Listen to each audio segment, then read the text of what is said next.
আমি একটা কোণায় দাঁড়িয়ে দেখছিলাম দুটি ছেলে গেরুয়া বসন পরে মন্দিরের সিঁড়ি মুছছিল।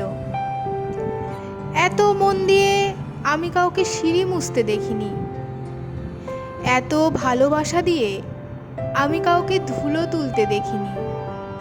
সিঁড়ি নয়, যেন জননীর ত্বক থেকে ধুলো তুলছিল।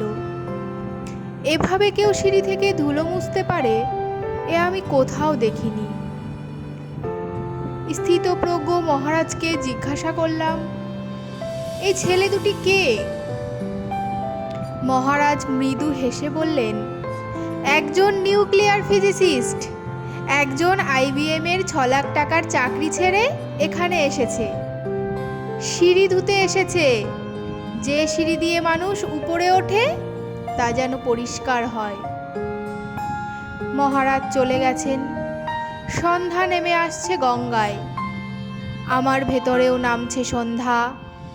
সারা পৃথিবীতে এত সিঁড়ি, সিঁড়িতে সিঁড়িতে এত দাগ, এত ক্রোধ, এত অপমান।